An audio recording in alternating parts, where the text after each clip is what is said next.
نعوذ به سبحانه وتعالى من شرور أنفسنا ومن سيئات أعمالنا من يهدي الله فلا مضل له ومن يضلل فلا هادي له إن أصدق الحديث كتاب الله تعالى وخير الهدي هدي محمد صلى الله عليه وآله وسلم وشر الأمور محدثاتها وكل محدثة بدعة.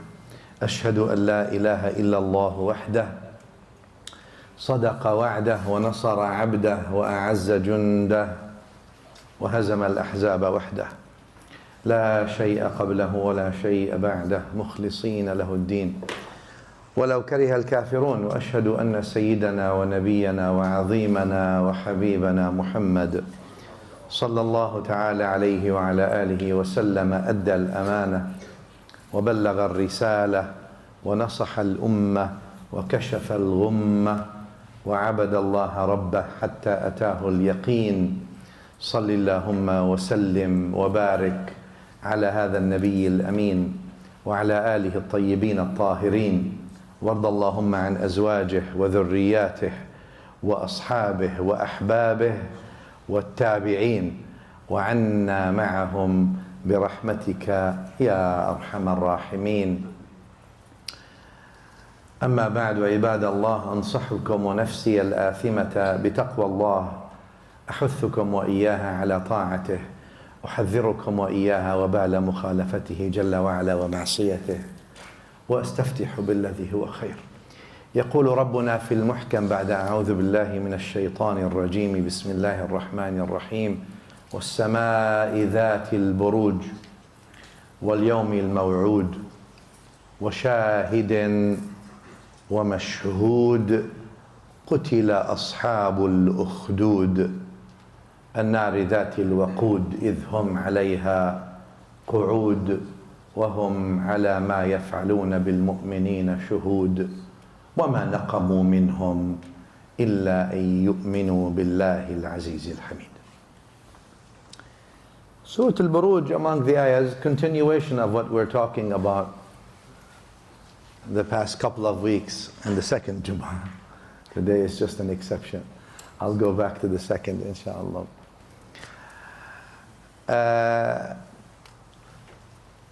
The story of Iman, Qissat al-Iman.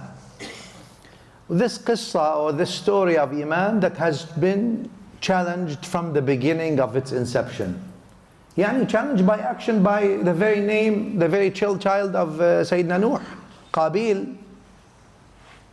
Qabil challenged the issue here, the furu' of the Iman, meaning that if I don't like something, I'll kill you. And he killed his own brother. When Nabi sallallahu alayhi wa sallam tells us, everyone that gets killed, eventually the first child of Adam bears share of that responsibility. Son, he did something, a sunnah that's terrible, challenging in many ways the wisdom, challenging in many ways the teaching that Allah taught his father Adam, that he was taught. It seems that this continuous challenge to Iman is always going to be until the Day of Judgment. There always has to be this challenge to Iman. So in the old days it was might versus right. Khair, inshallah. It was in the old days, might made right. Maybe still until today might makes right, I don't know. It was in the old days, as you see through the stories of the Anbiya alayhimus salatu wassalam, from Adam to Sheeth to Noah to Ibrahim to Idris to Sheeth to Nuh to Abraham alayhi salatu wassalam, to Musa, Moses, to Isa, Jesus, to Muhammad sallallahu alayhi ajma'in. It was always, as you saw unfolding, it's the same content, different players. The story is the same. The logic of power versus the power of logic in one aspect. The might of kufr versus the haqq of the light of Iman. Might versus light. The might of kufr versus the light of iman that the Anbiya brought. The scare that the kufr did. Pharaoh, remember what we said about Musa.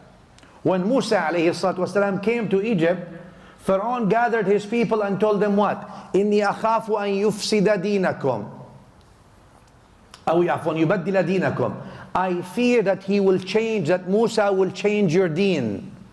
Notice what is Pharaoh trying to do? Fear. And in order for you to be safe, Pharaoh is the only choice.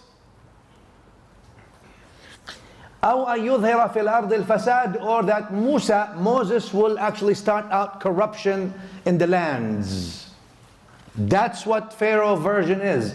The scare. Comes Musa alayhi salatu wasalam, he gives them hope. He gives them guidance. He gives them a belief they can actually believe in, not a delusion they hold on to. Even in the toughest of times, when Pharaoh was chasing Bani Israel, chasing them with the soldiers, they arrived at the sea, قَالُوا إِنَّا لَمُدْرَكُونَ. The people with Pharaoh, they said, the people with Musa alayhi salam, those are the Sahaba of Musa alayhi salam, who were accompanying him. They were not only Sahaba of Musa, they were Sahaba of Harun, because Harun was with Musa alayhi salam. Both two prophets. They learned, etc. They said, Inna lamudrakun, we're done. Musa comes, when they see the sea in front of them and the sea of soldiers of Pharaoh behind them, and there's no way to go, Musa tells Bani Israel, Kalla inna ma'i rabbi sayahdin. No way. You say we're done? I'll tell you no way. Kalla, no way. Allah, my Lord, is with me and He will provide guidance for me. But it's impossible. How? What guidance? You've got, what kind of exit can you come out? And you've got the armies of Pharaoh behind you and the sea in front of you. That's the difference between the story of faith, iman, and the story of limited epistemological calculations of the mind. I am not saying the mind is not important. Islam does not tell you turn off your mind and believe in Allah. Islam tells you to turn on your mind, but don't worship your mind. Worship Allah. Be careful. Turn on the mind, but be careful to worship your own mind. Be careful to worship your own self. Be careful to worship the creation. You ought to worship the Creator. Be careful to worship a theory or an idea presented by one to XYZ. Take the idea, understand the idea, negotiate the idea, refute the idea, validate the idea, but worship Allah, the Creator of all. So the story of Iman has been, the players have been, maybe the names and the faces are different, but the content and the challenges and the things that are brought all the time, they're more or less, they have the same story, they go through the same thing. That's why until today, with the science, the story of religion and science was not a very friendly one. You all know from the mid-ages, Islam, in my view, did not have a problem, though some Muslims may have had some issues throughout history, but in general, Islam does not have a problem with science. It understands science has limitations. It also understands that science evolves. What was right 100 years ago may not be scientifically right today. Just 30, 40 years ago, they said the amount of galaxies in our universe is 75 million. Allahu Akbar. 75 million galaxies. You're talking every galaxy is millions of light year, billions of light years away. Now they say 2 trillion galaxies. What do you mean 93? 2 trillion. Just a few years ago, we didn't really understand, how vast is the universe. Now they say the universe is 93 billion light years, but this is only the observable universe. 93 billion light years. Billion. That's the observable. Allahu Akbar. What do you mean, non-observable? Yeah. Allah says in the Quran, فَلَا أُقْسِمُ بِمَا تُبْصِرُونَ وَبِمَا لَا تُبْصِرُونَ. I will do not swear by that, the universe, that which you see and that which you do not see.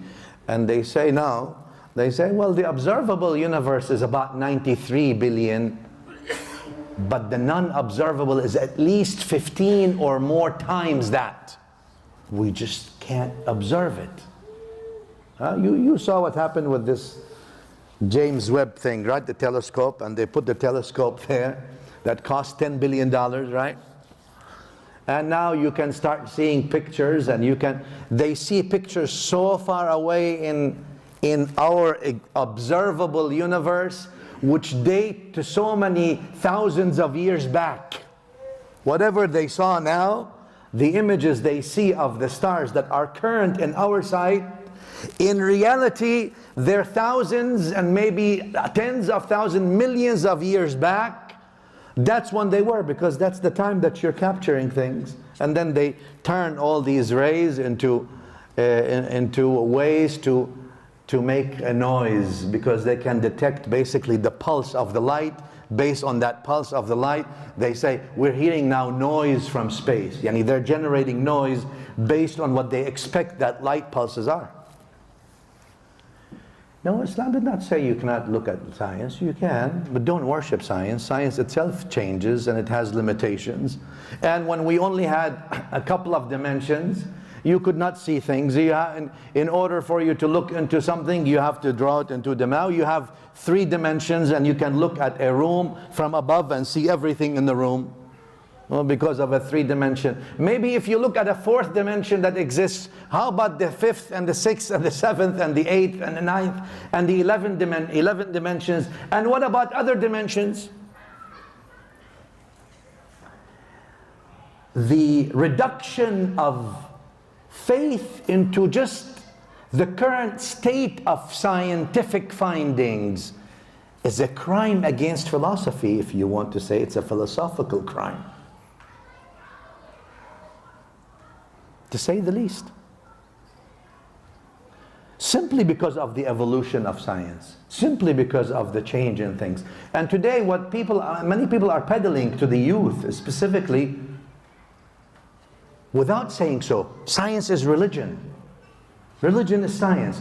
If science does not find it, it doesn't exist. If science doesn't understand it, it's not there. If our tangible senses do not perceive something, it's not there. And that's such a reduction, not just to the attributes of the Creator and what He did, subhanahu wa ta'ala, it's also a reductionist view to the very potential of the human being that can perceive so many things. The imagination that the human being perceives, the see and look at. And you know where you see that? You see that with children. Children live in a world of imagination. That's why they like all these, right, cartoons that have imaginations and these fancy and magical stuff, quote unquote, yani magical stuff, huh? And all that stuff. They feel right there, as if they're chiming right in that world. And we look at it and we say it's silly, it doesn't exist. In there, the children's imagination is much vaster than that which they see. Not just that it could be right, it's even vaster than that. And our sort of tangible reductionist view of the world made us not even perceive that. We find all these things as ridiculous, and even other things become so ridiculous to the point that, again, like I said, if science discovers more things, it becomes now new religion. Okay, you can believe in that. Now it's okay, you can believe in that, but before you can't.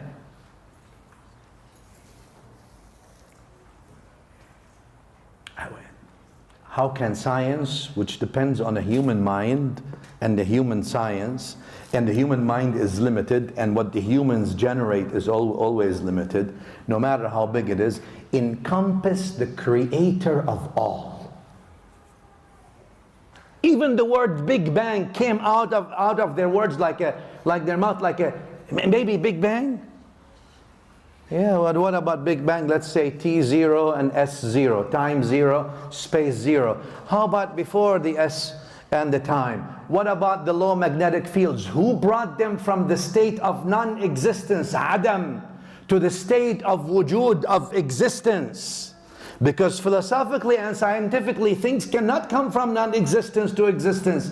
There's got to be someone that brings them into that state. And we contend, people of faith, we contend the Creator subhanahu wa ta'ala is the one who brings things from non-existence into existence. That's why people of faith, I don't necessarily those who are associated with the faith, because people who actually on the journey of faith, they actually live faith. Faith polishes them, makes them better human beings. Not just better worshippers, not just mastering the rituals. Mastering the rituals is there, but the rituals, whether it's salah, siyam, zakah, hajj, those are not objectives. Mahi ghaya, wasila, they are means to an objective. What is the means? Here, Bismillah ar-Rahman ar-Rahim, Ya ayyuha an-nasu u'budu rabbakum alladhi khalaqakum walladhina min qablikum. Why? Why should you worship? Why should you do ibadah, salah, siyam? What is the purpose of your salah, siyam, zakah, hajj? What is that purpose? لَعَلَّكُمْ, so that you may tattaqun, you may achieve conscientiousness of the Creator. Maybe you become conscientious now that this life that you're living is not, you're not just detached and living like this and making your own rules, nor are you God, nor are things just centered around you. You're part of the universe, you're very significant, but part of a wider creation that has a very merciful Creator on you. Very merciful. You display your public disobedience to Him, He gives you. You show your arrogance even before Him subhanahu wa ta'ala, He forgives you if you go back to Him. You go through things and He saves you. He showers you with His kindness subhanahu wa ta'ala. He opens ways for you, not because necessarily you are worthy, but because He's the all-merciful Creator. Bismillah ar-Rahman ar-Rahim. Your nature may be changed, but He's not subject to change. He is the Creator of change subhanahu wa ta'ala. And that's why we need to understand a little bit for those who don't understand the stories of Iman. When we've been talking about the 4 or the 5 who spoke when they were infants. And people, why would they do that? Isa alayhi salam spoke. We spoke about the son of the Mashitat Pharaoh, the one who used to comb the hair of the daughter of Pharaoh. We'll, in the next 5 minutes or so, inshallah, we'll finish quickly. We'll talk about another one in continuation of that series, and that is Juraj. Al-Hadith al-Sahih. Hadith is in the authentic collection. And Nabi sallallahu alayhi wa sallam says, another person spoke also, 3 people spoke when they were infants. One of them, Sahibu Juraj, the person or the child who is associated with the story of Juraj. Who is Juraj? هذا Juraj was one person from Bani Israel, عابد, worshipper. He's trying to grow worshipping, putting himself, devoting himself to worship. His mother, al-Hadith al-Sahih, and I'm just gonna try to shorten the story because the hadith is a little bit long. His mother comes and calls, he's always praying, mashallah. You know how young people growing up and now they find solace in faith, they find comfort in religion, they say Allahu Akbar. And oftentimes those people, if they're unguided, they become extreme sometimes. If they're unguided, they develop their own ways. They may go east, west, north, south. There's no guidance. The point, as Allah says, فَاسْأَلُوا أَهْلَ الذِّكْرِ إِن كُنتُمْ لَا تَعْلَمُونَ. The point is that you ask and you learn that gradual way of how you actually become closer to Allah. The focus on the ritual sometimes may blind you if you don't understand it's a means to an objective. If your objective is not met, there's a problem in your means. If لَعَلَّكُمْ تَتَّقُونَ is not met by your ritualistic worship, there's an issue with what you're doing. Why are you wasting your breath? At least improve on it, even if it's baby steps. Anyway, Hada Juraj was praying, mashallah, he started praying and all this. His mother comes to him and says, Ay bunay, oh son, she's calling him. Juraj says to him, as the hadith says, the Prophet says, Juraj said to himself, Ay Rabbi, salati am ummi, Ya Allah, I'm doing salah to you. Should I continue my salah or answer my mother's call? Salati. Allahu Akbar. Salah. Next day his mother tells him, she calls upon him. He says, Ay Rabbi, salati am ummi. I am praying my mother. What should I do? Salati. Look at that. When you start now weighing things based on what you know rather than looking at the Quran and the Sunnah. The third day also the same thing happens. Then his mother tells him, may Allah test you.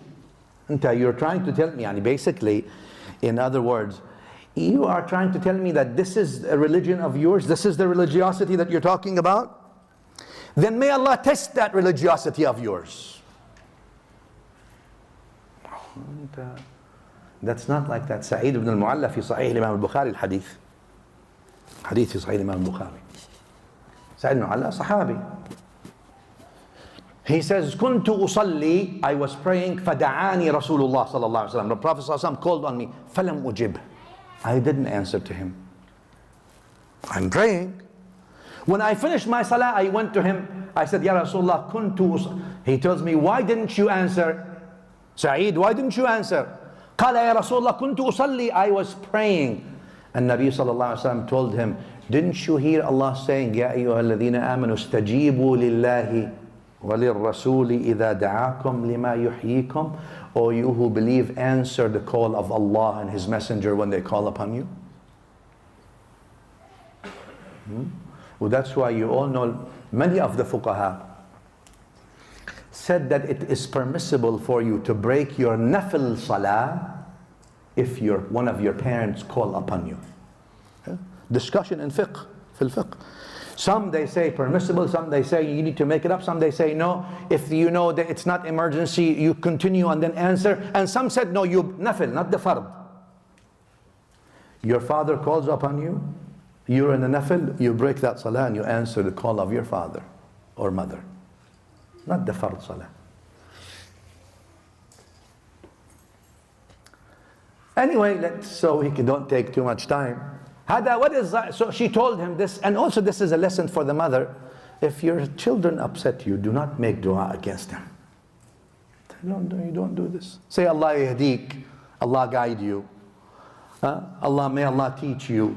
Not say may you go this and may this happen to you and all. Until you know how things then. What if it's accepted? What if it's this? You don't do that. You always turn something a bit difficult with something nice. Anyway, real quick.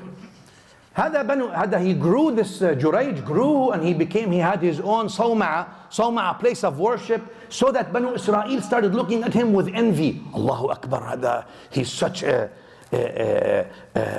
he's doing all this, he becomes now the talk of the town, everyone, he's such a worshipper. But you know, with fame comes always envy. Well, Allah help you with that. Allah help us all with that. With fame comes envy.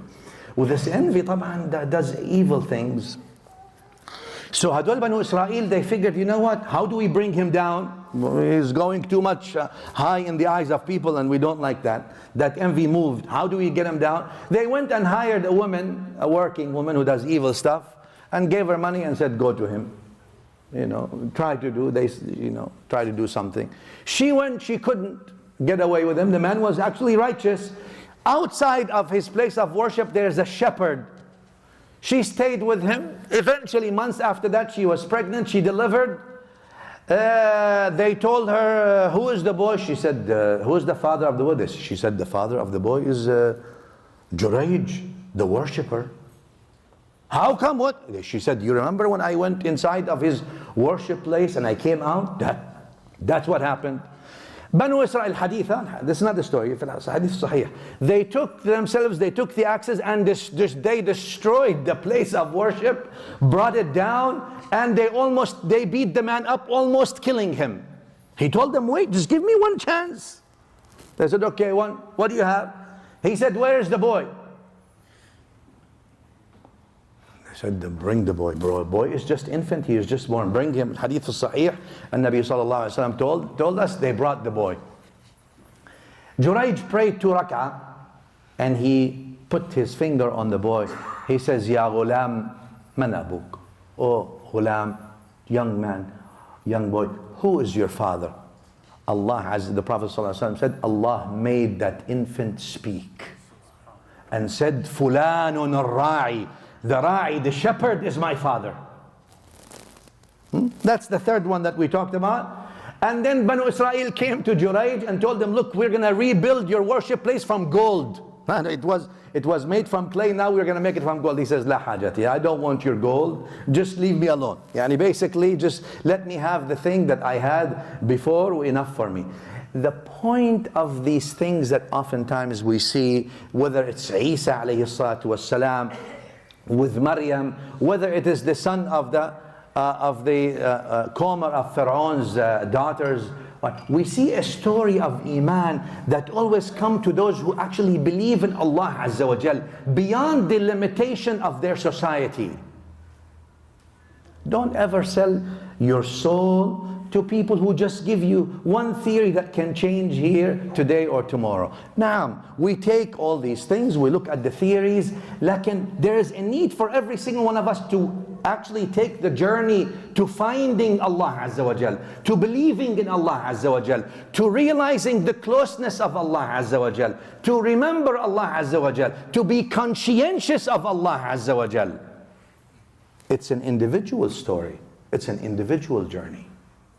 Otherwise, it'll be an awful waste of time and potential and skills and all kinds of wealth and knowledge Allah gave us. أقول قولي هذا واستغفر الله. الحمد لله حمدا كثيرا كما أمر. أشهد أن لا إله إلا الله وحده لا شريك له إرغاما لمن جحد به وكفر. أشهد أن سيدنا محمدا صلى الله عليه وآله وسلم الشفيع المشفع في المحشر. صل اللهم عليه وعلى آله للفقه والنظر والعلم والأثر وعلى من بآثاره مقتفى واهتدى واعتبر. عباد الله اتقوا الله العظيم حق تقواه، راقبوه مراقبة من يعلم ويعتقد بأنه يرى. تزودوا من دنياكم لآخرتكم عملا يحبه ويرضاه. اعلموا أنه لا يضر وينفع ويعطي ويمنع ويصل ويقطع ويخفض ويرفع إلا الله. واعلموا أن الله تعالى أمركم بأمر بدأ فيه بنفسه وثنى بملائكة قدسه. قال تعالى ولم يزل قائلا عليما إن الله وملائكته يصلون على النبي يا أيها الذين آمنوا صلوا عليه وسلموا تسليما. اللهم صل على سيدنا محمد وعلى آل سيدنا محمد كما صليت على سيدنا إبراهيم وعلى آل سيدنا إبراهيم. بارك على سيدنا محمد وعلى آل سيدنا محمد كما باركت على سيدنا إبراهيم وعلى آل سيدنا إبراهيم في العالمين إنك حميد مجيد. اللهم أعز الإسلام والمسلمين، أعلي يا مولانا كلمة الحق والدين. اللهم من أراد بالإسلام والمسلمين خيرا فوفقه إليه، من أراد بهم غير ذلك فاهده يا ربنا سواء السبيل. آت أنفسنا تقواها زكها أنت خير من زكاها أنت وليها ومولاها. اشف اللهم مرضانا، عاف مبتلانا، فك أسرانا، ارحم موتانا، اغفر اللهم لنا ولوالدينا مشايخنا وأولادنا، لمن له حق علينا، لمن على الخير أعاننا وعن الشر أبعدنا، ولمن أوصانا بالدعاء، ولسائر المسلمين والمسلمات والمؤمنين والمؤمنات الأحياء منهم والأموات إنك يا ربنا سميع قريب مجيب للدعوات. وآخر دعوانا أن الحمد لله رب العالمين. صلى الله على سيدنا محمد وآله. أقم الصلاة.